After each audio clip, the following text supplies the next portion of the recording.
We did this story a few months ago on YouTube. It's the kind of story that once you see it, once you hear it, you don't forget it. We're going to see it again, but then we're going to learn about something else that takes this crazy story, this unforgettable story, to an even crazier, more unforgettable level.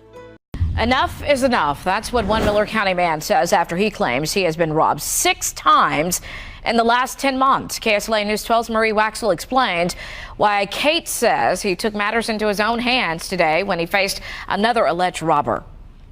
Well, I feel about it.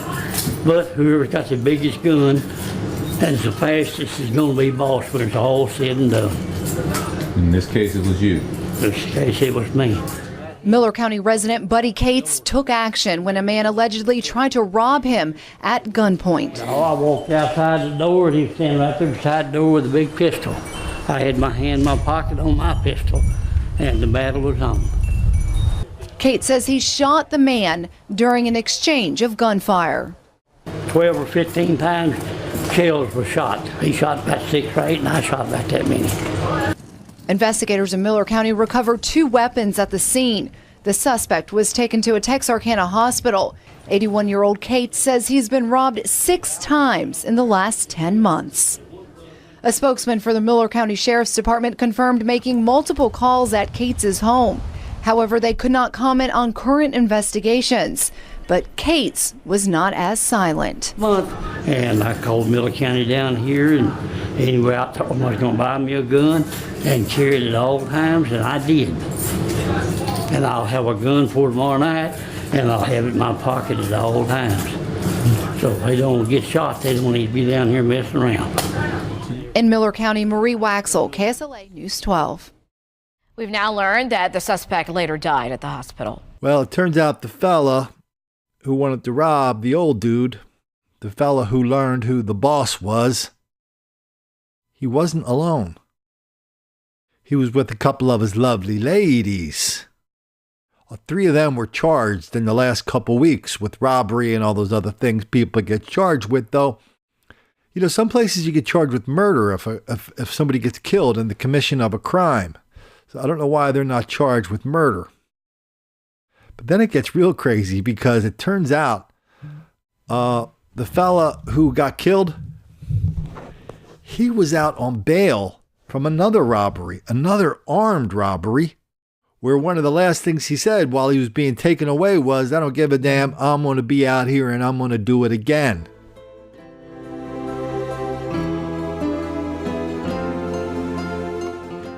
Why don't we hear a little bit about that story? A story of a guy who was on bail, who almost got off because a judge and a prosecutor and the defense attorney made a deal that a judge, in a moment of sanity and clarity, decided, no, we're not going to let this guy out with just a slap on the wrist.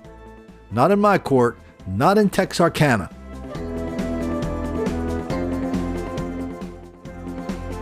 Why don't we read a few paragraphs, a few lines from this story? Every one is like packed with all sorts of good stuff.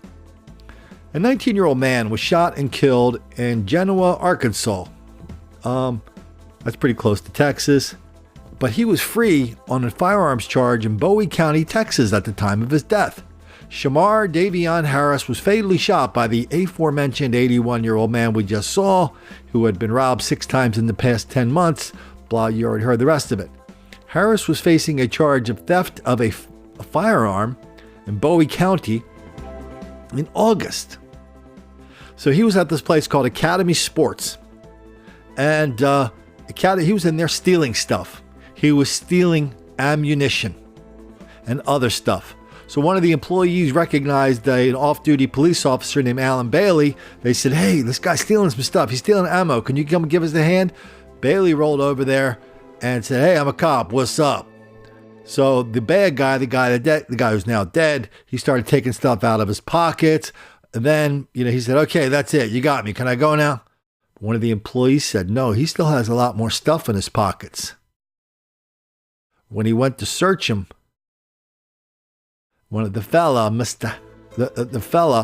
he took off running. When he's running in the parking lot, he pulled the gun out and by this time there's a couple of good Samaritans down in Texas helping out. He pulled a gun out and pointed it at the people who were helping the cop trying to subdue this guy. That's how they roll in Texas. When the cop caught up to Mr. Harris, the fella, he struggled and reached for his pocket, leading others in the parking lot to warn the officers of the firearm. The cop broke his hand during the scuffle. He also had some pot on him. And that's weird because I keep hearing on this channel from lots of people who are on this channel that pot makes you peaceful. Dang, I guess, I don't know. I don't know how to reconcile those two seemingly irreconcilable facts. We'll have to think about that. Anyway, we go, and then the story goes on. Just after I placed him in cuffs, said the cops, one of the citizens that helped Officer Bailey handed him a small Smith & Wesson .40 caliber handgun that Officer Bailey said was pulled from the suspect's pockets, said the affidavit. The weapon had been cleared by the citizen, but he informed me that it had a loaded magazine with 7 rounds in it and 1 in the chamber. Listen, if you're walking around with a bullet in your chamber, only one of two things are possible. 1, you're pretty experienced with a gun, or 2, you're pretty experienced with the thug life.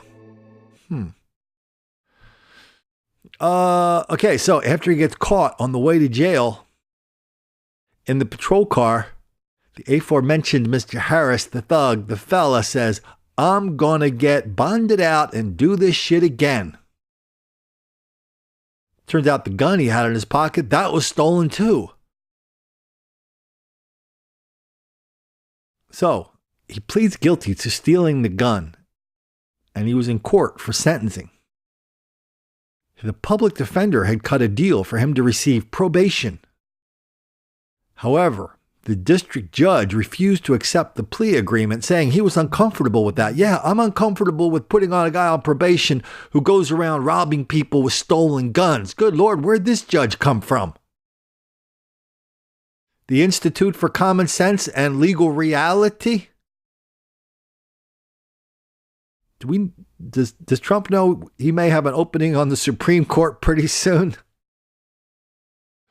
Harris received probation after pulling a loaded firearm in the parking lot of a crowded retail store while locals there were doing back-to-back shopping. Tidwell told Harris he would allow him to withdraw his guilty plea, go to a jury, never got there, because when he was out waiting for his trial, that's when he and 3 of the sisters decided to visit old man Cates' house, an easy target, a soft target, with money, with drugs, and with somebody who wouldn't shoot back, because we've already known he's been robbed 10 times. I loved the way the reporter said, a man who claimed he'd been robbed 6 times in 10 months, or was it 10 times in 6 months? One of the two. Does it make any difference? What would have happened to him had he not had a gun? Can't say for sure. So you're willing to take the chance that we're going to stake our lives on the good graces of people who steal guns and break into people's houses while on parole for doing that thing? That's how you roll with your life? I don't think so. You may roll with other people's lives that way, not with your life. Isn't that a crazy story? Aren't we lucky this old dude, 81 years old, finally got a gun when he was 81, figured out how to use it, had the gumption to use it, had the gumption to say he was the boss? Boy, if you're watching this video and you have a parent or a grandparent, aunt or an uncle or somebody living in a sketchy neighborhood, a black neighborhood,